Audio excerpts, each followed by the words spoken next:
오늘 말씀에는 두 가지의 비유가 우선은 나오고 있는데, 그것은 첫 번째 비유는 21절에서 22절에 나오는 등불의 비유라고 하는 것이죠. 그래서 등불이라고 하는 것은 어디까지나 불을 붙인 다음에 어떤 말이라고 하는 건 여기 이제 돛박 같은 거죠. 한 말, 두 말. 그 말이라고 하는 그 큰 그릇으로 등불을 그 속에 집어넣거나 평상이 있으면 그 아래에 집어넣는 그런 등불은 없다. 등불은 어디까지나 높은 곳에 올려놓아서 빛을 비추는 것이 등불이지 않느냐라고 하는 이 등불의 비유를 하나님의 말씀과 등불과 같다. 그러니까 말씀은 결코 어떤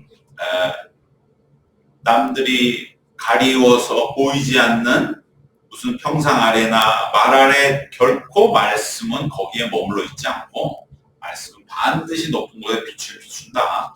걱정하지 마라 라고 하는 이 등불의 비유의 말씀이 앞에 나오고요.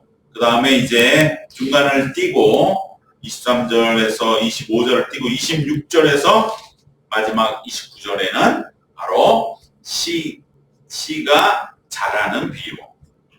씨가 자라는 것은 우리는 알 수 없고 볼 수 없으되 그 씨는 자라서 싹이 나고 이삭이 되고 열매를 맺히는 것과 같다. 하나님의 나라도 이와 같다. 이 두 가지 비유가 오늘 말씀에 나오는데, 이것은 사실은 우리가 지지난 시간부터 살펴보는 바로 내 밭에 씨를 뿌리는 비유의 연속선상에서 지난 시간에 그것을 해설해 주셨고, 그 해설에 대해서 이제 제자들이 가지는 하나의 궁금증도 있었고, 그것을 예수님 들으시고 제자들에게 그것에 대한 답변을 주시면서 제자들을 가르치시면서, 그러면서 하나의 한 걸음 더 나아가서 발전된 그러한 비유로서 씨앗이 땅에 떨어져서 열매 맺는 비유로 오늘 말씀은 이제 진행이 되어 있는 것입니다. 그러니까 바로 그 네 가지 땅에 떨어지고 씨를 뿌렸던 비유의 연속선상에서 이어지는 말씀이 되는 것입니다. 제자들이 무엇이 여기에서 이제 그 말씀을 듣고 그 비유에 대한 해설도 듣고 뭐가 제자들에게 하나의 궁금증으로 예수님께 여쭈었느냐면, 결국 이 하나님의 나라의 비밀을 꼭 비유로 이렇게 말씀하셔야 됩니까? 비유로 말씀하시는 것보다 뭔가 직접적으로 말씀하시는 게 좋지 않겠습니까? 그럼 바로 알아들을 수 있을 텐데, 금과 옥조로 마음에 명심할 수 있을 텐데, 비유로 말씀하시면 무슨 뭔가 또 해설을 해야 되고, 그러면 또 제각각 해석할 수도 있고, 어쨌든 비유라고 하는 것은 한번 걸러서 우리에게 전달되기 때문에, 그렇게 되면 뭔가 예수님의 이 귀하고 금과 옥조 같은 이 말씀이 해석이라고 하는 하나의 또 과정을 통해서 전달되는 것은 뭔가 조금 직접적인 말씀보다는 약하지 않겠습니까? 라고 하는 제자들의 얼뜻 우리가 생각할 때도 그럴듯한 걱정이 여기에 담겨 있는 것이죠. 왜냐하면 예수님도 우리가 지난 시간에 비유를 설명하실 때 뭐라 그러냐면, 그래 너희들 해설을 받기 원하지? 맞다. 비유라고 하는 것은 귀가 열리지 않으면 보기는 보아도 알지 못하고 듣기는 들어도 깨닫지 못한다고 하는 이사야서 6장 9절의 말씀을 바로 지난 4장 12절에 인용하시면서, 비유란 것은 귀가 열려야 된다. 이사야가 얼마나 당시에 예언의 말씀을 그 유다의 아하스 왕의 귀에 들리도록 말을 했어도 아하스는 그걸 듣지 않고, 그리고 귀를 막았기 때문에 결국은 구약의 이스라엘이 망하고 유다가 망하는 그 전조적인 시작이 이사야가 그걸 막지 못했다 이거죠. 그로 인해서 이사야는 결국에는 자신이 정말 너무나 참 그 자책감, 내가 그래도 왕궁의 예언자로서 그 왕을 설득하지 못했다고 하는 그 깊은 좌절, 그것이 이사야서에는 있거든요. 그랬을 적에 바로 그 이사야와 같은 그 좌절이 예수님이 지금 말씀하시는 비유가 전해질 때도 마찬가지로, 비유라고 하는 것은 이렇게 귀가 열리지 않으면 들어도 들리지 않고 보아도 깨닫지 못한다고 하는 그러한 어려움이 있는 것을 예수님도 아시는데, 제자들은 그럼 예수님이라면 좀 이사야만은 뭔가 다르게 더 능력 있게 오셔서 우리의 귀에 하나님의 말씀 이것이니 너희도 이것을 꼭 지켜라, 마치 모세와 같은 권위 이상으로, 예수님 모세보다 더 능력 있으시고 권위 있으신 분인데, 모세 율법을 우리들은 그동안 수천 년 동안에 지켜왔는데, 제자들의 입장에서는. 그런데 이사야는 그거를 제대로 율법으로 돌아오란 말을 못했다 이거죠. 비유로도 그렇게 설명을 해서 우리 또 뭐 우리 집안에 아이가 낳을 때까지 그러면 네가 내 예언을 알게 된다든지, 막 예언자들이 이렇게 비유 행동도 많이 했거든요. 그런데도 다 실패했는데 왜 예수님 그 길을 가려 하십니까? 모세의 길을 가십시오. 모세와 같이 이스라엘 백성들의 더 강력한 율법을 선포하셔서 이스라엘 백성들의 갈 길을 제시하시는 게 낫지 않습니까? 제자들은 그렇게 이야기하면서 비유를 꼭 말씀하시는 거에 대한 그 제자들의 마음에는 좀 뭔가 석연치 않은, 오히려 모세와 같이 그 시내산에 한번 올라갔다 오셔서 돌판도 막 들고 오셔서 우리한테 10가지도 선포하시고 율법을 선포하면 모세보다 더한 분이신데 우리가 다 그 말씀을 새길 텐데 왜 비유로, 어떻게 보면 좀 약해 보이잖아요. 그냥 누구나 다 볼 수 있는 이야기를 쭉 하실 적에 제자들은 비유는 좀 약하시지 않습니까? 해석도 해야 되지 않습니까? 이럴 때 예수님 주신 말씀이 바로 등불의 비유. 니네들이 지금 비유를 너무 그저 이사야가 실패했고 뭔가 모세보다 권위가 떨어지는 걸로 생각하느냐? 그건 너희들 무지다. 진정한 하나님의 말씀은 등불과 같아서 반드시 높은 곳에 놓이게 되는 것이다. 결코 말 아래나 형상 아래 놓이는 것이 아닙니다. 예수님이 하신 비유의 말씀은 약해 보이나 그것은 등불과 같기 때문에 반드시 높은 곳에서 비추게 되니까 제자들에게 걱정하지 말아라 라고 말씀하시는 것입니다. 등불은 결코 드러나지 않을 수가 없는 것이다. 높은 곳에 나와 높은 곳에 올려놓고 빛을 비추지 않으려면 뭐하러 등불을 켜겠느냐. 하나님께서 진리의 등불을 켜주셨으니 바로 이 비유라는 그러한 등잔의 외관을 갖췄다 할지라도 이 등불은 반드시 빛을 비추게 될 것이니 염려하지 말라고 제자들에게 위로하시는 것입니다. 모든 것은 드러나게 되어 있다. 비유의 참뜻도 반드시 어딘가에서 누군가에게서 드러나게 되니 너희들이 걱정하지 마. 너희들이 듣기에 지금 비유의 말씀이 약한 것은 오히려 너희들의 귀가 지금 들을 귀가 있는 것이냐, 들을 귀 있는 자 들으라 라고 말씀하시는 것이죠. 너희들이 그 비유가 전해질까 염려하지 말고 예수님의 말씀이 약하다고 쓸데없이 걱정하지 말고 과연 너희들의 귀가 지금 귀가 열려 있다면 예수님 비유로 말씀하시는 것만이 진정한 진리다. 사실 여보 우리가 사랑해라 이렇게 백날 귀에다가 대고 외쳐도 그게 와닿지 않잖아요. 그러나 탕자의 비유를 통해서 들으면 정말 사랑이라는 게 이런 거구나. 그게 더 강력한 거예요. 99마리 양을 우리에 놓고 길 잃은 한 마리 양을 찾아가는 목자의 이야기를 들으면 그게 사랑이구나. 이 진리가 더 확실한 거라 이 말입니다. 예수님이 이걸 알고 계셨는데 제자들한테는 단지 비유가 더 강한 진리야 이런 말씀하신 게 아니라 너희들 쓸데없는 소리 하지 마라. 예수님의 말씀을 일단 받으면 되고 그러면 귀를 열고 아무 걱정하지 마. 사람은 이미 다 새겨 듣고 있느니라. 등불과 같은 것이다. 왜 너희들만이 등불을 저렇게 등불로 켜졌습니까? 그냥 큰 햇빛 같은 걸로 비추시지. 그렇지 않다는 거죠. 등불은 반드시 새겨지고 비춰진다.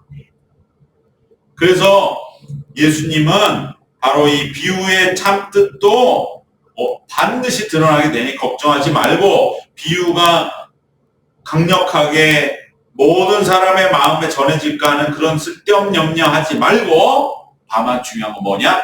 들을 귀 있는 자 들어라. 너희들이 지금 귀가 열려 있느냐? 바로 그 말씀을 23절에서 하시면서 그 다음 주제로 넘어가는 거죠. 여기는 비유는 아닙니다. 23절, 24, 25절은. 그러나 여기에 중간에 직접적인 주제가 나와 있는데 그것이 바로 24절에 또 이르시되 너희가 무엇을 듣는가 스스로 삼가라. 이것이 오늘 말씀 주제인 것이죠. 예수님이 왜 비유를 주셔? 강하게 말씀 좀 하시지. 그런 거야. 네 귀에 지금 비유가 강하게 들려야 되는데 너희가 무엇을 듣고 있냐? 스스로 진단하고 상관은 너나 신경 써. 네 귀나 환히 열고 예수님의 말씀을 네가 과연 어떻게 듣고 있느냐, 어떤 마음으로 듣고 있는지를 살피는 것이 중요하다라고 말씀하시는 것입니다. 왜? 너희의 헤아리는 그 헤아림으로 너희가 헤아림을 받게 됩니다. 너희가 듣는 그 귀에 따라서 너희의 삶이 결정되고 신앙이 결정됩니다. 너희가 또 남들에게 헤아림을 받는다. 저 사람은 듣는 걸 보니까 신앙이 형편없어. 말만 떠들고 자기가 된 것처럼 저러지 듣질 않아. 그 헤아림으로 네가 헤아림 받는다 이거야. 아이고 저거 신앙 별 볼 일 없어. 잘 듣는 사람. 남의 이야기를 듣는 사람. 어디까지 잘 듣냐? 나도 모르는 내 마음을 그 사람은 듣고 있을 때. 이건 엄청난 거죠. 나도 지금 내 속에 강팍한 마음이 있는데 그걸 내가 몰라요. 근데 그 사람은 그걸 보고 있어. 듣고 있어. 그래서 너 마음이 왜 이렇게 강팍하냐? 나도 모르는 나를 나보다 더 잘 아는. 그 예수님의 경지죠. 십자가에 못 박는 사람들, 그들의 예수님을 향한 그 용서받아야 할 마음을 자기들은 몰라요. 예수님 아시고 주님 하나님 저들의 죄를 용서하옵소서. 자기가 하는 것을 모르고 있습니다. 그 정도로 예수님 귀가 열리신 분이라 이 말이죠. 그게 중요한. 너희가 무엇을 듣는가 스스로 삼가라. 바로 말씀을 믿음으로 받고 있느냐. 말씀을 믿음으로 받고 있느냐. 말씀을 뭔가 긍정적인 마음으로 받고 있느냐. 이런 자는 다른 사람에게도 믿음을 줄 수 있어요. 그리고 긍정적인 삶의 에너지를 전하는 사람이 되지만 반대로 말씀을 들으면서도 늘 뭔가 마음에 다른 생각과 또 부정적이고 비판적으로 듣는 자는 다른 사람에게 뭔가 불신을 사고 부정적인 삶의 에너지가 나도 모르게 나오게 된다는 것입니다. 너희가 헤아림, 그 헤아림으로 너희가 또한 헤아림을 받을 것이다. 그렇기 때문에 우리는 세상에서는 분명하게 볼 줄 알았는데 객관적으로 냉철하게 우리는 그걸 늘 연습하지만 그러나 예수님의 말씀만큼은 보다 좀 더 열린 마음으로 수용하는 마음으로 긍정적인 마음으로 받아들여야 할 줄로 믿습니다. 그러한 자는 어떻게 되느냐? 있는 자로 더 받을 것이요 그러한 마음이 없는 자는 의심과 부정적인 마음으로 듣는 자는 그 남아있는 조금의 믿음까지도 빼앗기리라 라고 바로 25절에서 말씀하시는 것입니다. 성경의 말씀은 우선적으로는 믿는 마음으로 받아들이는 것이 필요합니다. 그건 무슨 뜻이냐? 사실 처음에는 믿어지지 않는 것 같은 뭔가 조금 어려운 말씀도 있지만, 그러나 우선은 내가 언젠가는 믿어질 거야 라고 하는 그러한 긍정적인 마음, 믿는 마음으로 일단은 그 말씀을 받는 거죠. 내가 아직 믿음이 약해서 이 말씀 못 받았을 뿐이지, 이 말씀은 내가 믿고 또 내가 확실하게 그 말씀을 아멘으로 받는 그러한 마음 자세로 말씀을 받는 것입니다. 그래서 그 믿음으로 받은 말씀을 품고 살다 보면 실제로 그 말씀이 진리로서 체험이 되고, 그때야 가서 내가 믿기를 잘했다, 내가 이제는 확실하게 믿는다 라고 그렇게 믿어지는 진리요 말씀인 것입니다. 근데 처음부터 어떻게 이걸 믿을 수가 있어 라고 하는 마음으로 성경을 따라가다 보면 그러한 체험의 순간이 와도 뭔가 그 마음이 불편하고 후회되고 또 제대로 그 마음이 이제 믿음 안에서 온전하게 정확하게 정착되지 못하고, 그러다 보면 이제 믿음의 기회는 자꾸 오지만 연약한 믿음인 채로 그렇게 그럭저럭 신앙생활해 나갈 뿐이고 아무 능력 없는 그러한 믿음으로 머물게 되는 것입니다. 그렇기 때문에 우리가 성경 말씀, 예수님 말씀만큼은 확실히 믿고 일단은 받아들이고, 그리고 나서 들을 귀를 열어서 그 말씀 받아들이고, 그리고 주님 내게도 이 말씀이 확실하게 체험될 날을 어서속히 허락하여 주옵소서. 그래서 나도 이 말씀의 능력으로 체험된 그 확신의 능력이 있기 때문에 또 이웃들에게 확신을 가지고 전할 수 있도록 하나님 내게도 그러한 체험이 있게 하여 주옵소서. 이런 마음 말씀 받는 것이 중요하지, 그것을 그저 비유로 하면 너무 약하지 않습니까? 자기가 아는 알량한 지식을 가지고 이 말씀은 너무 맞지 않지 않습니까? 이렇게 말씀을 받는 자 이미 귀가 반쯤은 닫힌 자다 라고 말씀해 주시는 것입니다. 우리에게 이렇게 하면서 점점 말씀은 깨달아지면서 우리는 점점 확실한 신앙으로 나아가는데, 오히려 그것이 단박에 우리가 믿어져서 우리를 확 사로잡는 진리보다 더 확실하고 뛰어난 참된 진리라고 하는 것입니다. 조금씩 체험되는 진리가 처음부터 확 믿어지는 것보다 조금씩 내가 정말 그럴까 고민도 하면서 그래도 믿음을 가지고 믿으면서 점점 체험을 통해서 내 속에서 자리 잡는 그 진리와 신앙은 확고한 것이지. 뭔가 어딜 가서 그냥 확 빠져드는 얘기를 듣고 이거다 하고 쫓아낸 그 진리는 대부분 가짜일 것이 많습니다. 바로 이러한 말씀의 확신이 자리 잡는 점진적 과정이야말로 무엇이냐? 그것이 바로 예수님이 다시 말씀한 처음으로 돌아와서 씨앗이 땅에 뿌려져서 싹이 나고 자라 열매 맺는 과정과 동일하게 맞아떨어지는 것이죠. 그래서 마지막 두 번째 오늘 비유가 씨가 땅에 떨어져서 열매를 맺는 비유로 자연스럽게 예수님은 이제 이어지고 계십니다. 바로 이 땅에 떨어진 씨앗의 비유는 너무나 단순하고 평범했어. 사실 우리가 성경을 자세하게 들여다보지 않는 사람들은 그냥 무심결에 지나치고 그냥 간과하기 쉬운 비유죠. 뭔가 고차원적이고 우리가 생각할 때 복잡한 비유들, 그러한 비유들에 비하면 이건 어떻게 보면 이게 비유 맞는가 싶을 정도로 너무나 평범하고 쉬운 비유이지만 우리가 정말 마음에 두고 오랫동안 품고 새기면 새길수록 기가 막힌, 정말 내 마음에 깊은 위로가 되고 힘이 되고 능력이 되는 참된 비유의 귀한 말씀이 바로 이 땅에 떨어진 씨앗의 비유입니다. 이것은 정말 어떻게 보면 성경에 좀 깊이 읽은 사람들이 이 비유야말로 그러니까 다시 돌아오는 거예요. 기본을 깊이 들여다보는 사람들이 진짜 깊이가 있는 사람들이지. 뭐 성경에 이런 사람 이름 알아? 막 하면서 기발한 얘기들 가지고 성경을 쪼개는 이단들은 하수인 거죠.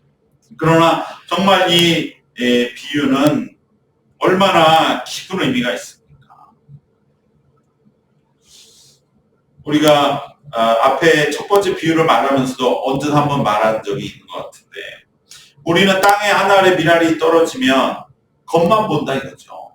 그 밭이 길가냐 돌짝밭이냐 가시밭이냐 옥토냐. 그런데 사실은 그 아래에서 씨가 떨어져서, 그래서 거기에서 이제 싹이 나고, 그리고 자라고 이삭이 맺고 열매가 맺는, 그것은 우리가 눈에 보이지 않는 동안에 일어나는 것이다 라고 하는 그 뜻이 한 걸음 더 여기서 발전해서 밭보다는 땅에 떨어진 씨앗을 깊이 묵상하게 되는 것입니다. 하나의 씨앗이 땅에 떨어집니다. 씨는 동그란 단추 같은 생긴 거잖아요. 근데 그것이 땅에 떨어졌어요. 아무도 몰라요. 땅만 봐선 모르죠. 그럼 거기에 땅속에서 엄청난 일이 일어나는 거죠. 한 생명이 마치 잉태가 돼서 출산하듯이 거기에서 새로운 생명이 솟아나면서 그 생명은 땅에 떨어진 씨와는 전혀 다른 모양이에요. 색깔도 다르고 생김새도 다르고 원리도 다른 그러한 하나의 생물이 싹이라는 것이 씨와는 전혀 다른 모양의 싹이 나옵니다. 그래서 예수님은 여기에서 하나님의 손길, 이것은 아무도 모르지 않느냐. 보통 사람은 그 생각 안 했을 거예요. 그 땅에 씨를 뿌려서 나야지. 근데 어떻게 나냐 이거예요. 어떻게 그런 일이 일어나고 언제 일어나냐. 그건 아무도 모른다 이거죠. 그리고 이제 싹이 자라납니다. 처음에는 연두색일 경우 많지만 점점 색깔도 변하고, 이래서 자라나는 그러한 하나의 식물은 또 싹과는 전혀 다른 모양이 자라나는 것이죠. 그리고 여기에 완전히 또 다른 모양의 열매가 맺힙니다. 이 열매는 또 씨앗 비스름한 대로 다시 돌아갑니다. 이 과정 하나하나에서 사람은 단지 그냥 가능성으로 그렇게 될 거라고 예측만 하지만 그 과정 하나하나를 세세하게 어떻게 그런 성장이 일어나는지 그 자세한 경과는 사람은 볼 수도 없고 알 수도 없고 관찰할 수도 없습니다. 바로 언제 그렇게 바뀔지 정확히 짚어낼 수가 없습니다. 다만 그럴 것이라고 믿고 짐작만 할 뿐인 것이죠. 이 모든 과정을 오직 아시는 분은, 잘하게 하는 신은 이 하나님만이 알고 계신 것입니다. 얼마나 이것이 놀라운 삶의 신비입니까? 이것은 모든 게 그렇습니다. 한 알의 열매뿐 아니라 모든 일도 뭔가 하나가 심겨져서 그 일이 열매에 이르기까지, 또 우리의 영혼의 성장도 마찬가지. 처음에는 죄에서 아무것도 모르다가 죄의 몸이 죽고 이제 우리가 영적 거듭나 점점 자라면서 우리의 생각이 바뀌고 마음이 바뀌고 의지가 바뀌고, 또 모든 생명의 탄생과 소멸도 이러한 모든 과정을 지나는 것을 예수님은 그 하늘의 씨앗의 자라남을 통해서 말씀하시면서, 결국 그 모든 것은 겉으로 볼 때는 아무 일이 없는 것 같을지라도 그 모든 과정을 주관하시는 하나님은 우리가 모르는 사이에 자라게 하고 계시다고 하는 것을 잊지 마라. 너무나 귀하고 참 놀라운 비유가 아닐 수 없습니다. 하나님의 나라도 이와 같다는 거죠. 하나님의 나라도 어떻게 자라는지는 우리는 몰라요. 우리는 다만 여러 가지 자기의 짧은 생각을 가지고 예측할 뿐이지 하나님은 어떻게 하실지는 알 수가 없고, 또 하나님의 나라에 대한 지식도 마찬가지로 이렇게 해서 이렇게 돼서 바로 요거다, 십계명을 지키면 된다, 이러한 어떤 단박에 깨달아지는 그러한 진리가 아니라 우리가 끊임없이 주님께 가까이 주님을 가까이 하고 말씀에 귀를 열면 어느새 그렇게 언제 자랐는지 모르게 우리가 영적으로 자라나 있는 바로 그 과정과 그 진리가 참된 믿음의 길이라고 하는 것을 우리에게 말씀해 주시는 비유인 줄 믿습니다. 그러므로 우리는 겉만 보고 일희일비하지 말고 보이지 않게 자라게 하시는 이의 손길을 믿고 오늘도 우리에게 주어진 믿음의 길을 꾸준히 걸어가야 할 줄 믿습니다. 이것이 바로 예수님이 이 첫 비유를 통해서 주시는, 그러면서 모든 것을 관통하는 그러한 비유에 오늘 우리에게 주시는 마지막 의미를 우리가 꼭 붙잡고, 결국 예수님 우리에게 처음에 씨를 뿌린 것도 마찬가지로 열심히 뿌려라. 그것이 목토에는 4분의 1만 뿌려진다 할지라도 걱정하지 마요. 4분지 3이 흩어지더라도 마음에